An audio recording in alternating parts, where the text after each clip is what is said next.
Good morning. If you recall, Saul was very displeased with the people because they wanted a king instead of having judges or priests. And he told the Lord about it, and he had a conversation, and the Lord agreed. He said, I'm not happy about it either. They'd rather follow a king or rather than following me and the things that are important in their hearts.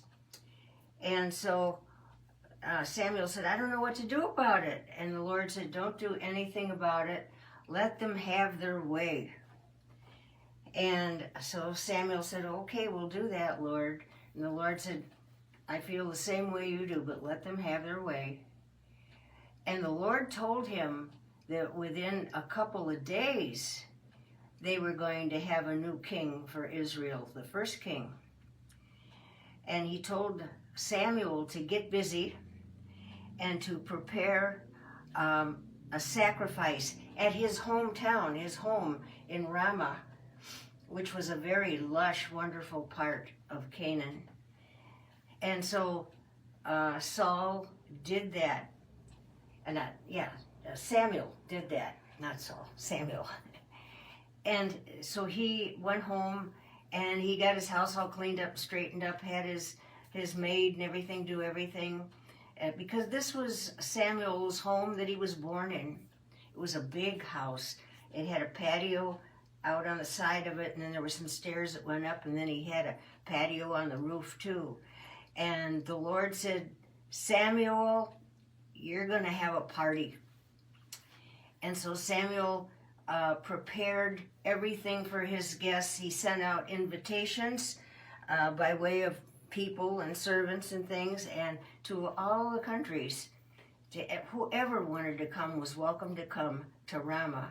They were going to have this big sacrifice to remind them that they are dependent upon God. But then also, God told Samuel to get an ox, a big bull, big enough to feed all the people after. And so Samuel did that. Well, they're getting ready and getting all the guests ready to come. In the meantime, down in the valley, very fertile, wonderful valley, lived a rich farmer or rancher, you could call him, named Kish. And Kish had a lot of livestock. And he had a boy named Saul, big, tall, young boy named Saul, but strong. And he also had a helper. Today, I don't know what else to call him except a ranch hand to help around there with the livestock. Well, one day, when they woke up in the morning, Kish discovered that the gates had been opened on the pens of his livestock, and they were all gone, wandering out into the fields and in the woods and everything. And he woke up Saul. Oh, I get them mixed up. Woke up Saul and said, we've got a problem here. So Saul took off looking for all of the animals. All of them got out. They had the donkeys, and they had the cows, and they had the sheep, and everything was gone. So he and his buddy, the ranch hand, they went out looking for him. And they looked in all the woods, the trees, through the rivers, everything. They couldn't find a trace of him anywhere. And after 2 days of searching, they were tired, they were hungry, they hadn't been prepared to be gone that long. And Saul said, you know what, I'm so tired, let's go home. And besides, my dad's going to be worried about us if we don't come back home. And his buddy said, well, let's just give it a little more time, because look up on the hill over here. I see something big starting. There's something going on over there. There's a big house over there or something. Let's go ask some of those people. And the little guy said, you know what? That's where Samuel lives, the judge, the prophet of Israel. That's his house. And so the two boys said, oh, we'd love to go there and get something to eat and rest a while. But Saul said, I don't have any money, though. I know you usually, don't you pay these guys or something? And the little guy looked through his pockets and he said, well, here, I got a little bit of money. And so Saul said, well, let's take that and see what he says. Go up there. And so they went up there. And when they got up there, they discovered there was a big party going on. There was, they had the fatted calf they had sacrificed at a service earlier, and now they were going to eat it. It was a bull, actually. And so they had steak, and the people that were coming were bringing in all kinds of things to eat. It's a lush, wonderful valley, and they were bringing in the oranges, and they were bringing in the grapes, and they were bringing in the potato salad, and they were bringing in the green bean casserole and the bush baked beans with extra brown sugar, and they were just bringing everything to the feast. And in the meantime, Samuel is up there feeding all these people. He's got the room, he's got the tables, the chairs, and he's got this big patio plus one on top of his house. And the people are having a wonderful time because they had been invited. They brought their food.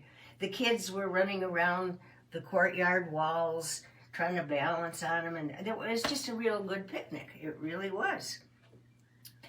So these two tired boys, Saul and his buddy, they said, let's ask up there and see if Samuel can tell us where the cattle are and everything, or at least maybe we can see something from that vantage point to look in the valley to find them. This is ridiculous, going on almost 3 days here. And so they went in there. Well, in the meantime, Samuel was getting kind of tired. He had all these people, and he was making sure they had the drinks, and do you need any more potato salad? And he was going around making sure, and his servants were making sure everybody was happy and had everything. It was a wonderful picnic after. And so they knew why they were there, because Saul had told them he wanted to introduce the new king of Israel to them. This was a very special feast, big, first king coming, everything, big feast. And so they were partying and everything, and Saul was tired, so he went sort of over by the front gate entrance to his patio, and he was just standing there, and he looked down the pathway down the hill, and he saw two men coming up his way, and they had stopped to talk to a couple of ladies down there that had water pitchers, and they were going to go get some more well water. They stopped and talked with them for a while, and asked them, they had asked the ladies if they saw any cattle, and they said no, but go on up to the house there. Maybe from that vantage point you'll see something. So they continued on up the path, and the Lord had told Samuel that he would know the next king when he saw him face to face. He would know it. So anyway, in comes Saul and his buddy, and there's this old man at the gate that's all tired out and just kind of watching things. And then he sees Saul coming with his buddy, and Saul asks the old man, can we give you some money maybe, or give it to Samuel, because we'd like to know where our cattle are. Could he tell us?